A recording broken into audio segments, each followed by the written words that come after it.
Okay, so I hope you now have in front of you the copy of the file called BSG Reports, because I'm going to be referring to that in detail in the next few slides.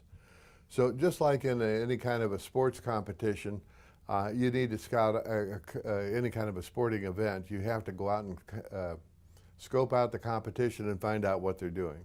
You want to be able to anticipate what your competitor's doing in going forward. And you want to be able to determine how to respond and counter their moves to boost your position in the marketplace. The way you do this is by getting good data. And the first report I want to have you look at is the Competitive Intelligence Report. And within that section that is competitive intelligence, there is a sub-report called Market Snapshot. And I use this report if somebody wants to come to me and say, hey, what am I doing wrong? Where can I improve my marketing ability? And you can see on that slide that I've got a circle around an area called retailer demand and gained or lost. And there's a circle around there. And in this particular case, there's a number of minus 302. And that's the first place I look to see if someone is doing well or poorly. And what it shows me is that given the demand for their product, the company oversold and ran out of stock. And this is how many dollars of sales, or how many units of sales, in this case 302,000 pairs of shoes, that they were unable to fulfill consumer demand for because they didn't have product on hand. So that's the very first place I look, to see if you have a proper balance between the amount of shoes you're making and the amount of shoes you're spending money on to sell. We want to keep that number as close to zero as possible. You'll notice if you go all the way across that particular line that you'll find some people had a positive value, and that means that they had extra stock on hand. Their demand was such that they sold what they expected to sell, but they were also able to pull a little bit out of their inventory. But where that number is negative, it says you had nothing available to sell. Now, as I tab up, you'll see the next thing that I look at is the pricing. It goes to the top section, and that's on internet sales. And what I want to see is the difference between the price on the internet sale and then down below it under retail sale, the price that we're charging to dealers. And there's got to be enough spread between those two that the dealer can make a fair markup and still be able to be competitive with the pricing you use on the internet. Now recognize that if you were to take your dealer price and charge that for the internet, it would really screw the dealer. He'd have no incentive whatsoever to stick with you. So you've got to make sure that you've got enough spread, and typically you're probably looking at 30 to 40% higher price on the internet sale versus the price that you charge the retailer.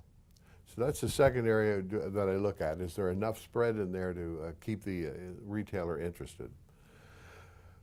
The third thing I look at is called retail outlets utilized. And what I'm interested in is looking at how many outlets I have currently versus what I had at the start of the game. Now recognize that you can always go back. You can look at all of the historical reports for each area, and the place that you would want to go back and do your comparison to would be year 10, because there you find out how many dealers you had at the beginning of the game.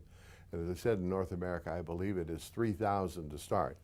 In the particular instance that I show here, one company has increased their dealers from 3,000 to 4,500. That's the one in column H, whereas column B has dropped down to about 1,800 dealers. And clearly, column H is going to have a much more productive opportunity than the people in column B. They just don't have the outlets to sell the product.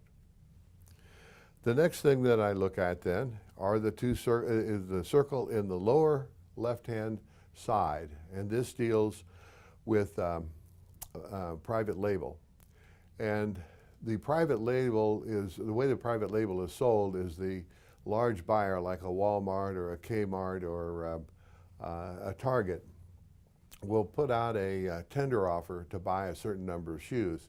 And they'll give two characteristics. They want to have a certain quality level, and they also want to have a maximum price. And they won't consider your bid unless you meet those two criteria. So you need to check this from time to time. You may start off that they're willing to buy a very marginal quality product, but as the game progresses and everyone gets better and better shoes, they're going to raise their criteria for what they're willing to pay for. So you need to check on that, and in this case, in the next little circle that comes up, you'll see that Company J made a bid, but their quality level was too low to be considered. Had they had a little higher quality, they would have been able to sell product in that market in that particular round. I then point out here the last thing, there's a larger circle in the lower right-hand corner, and this gives you an idea of how big that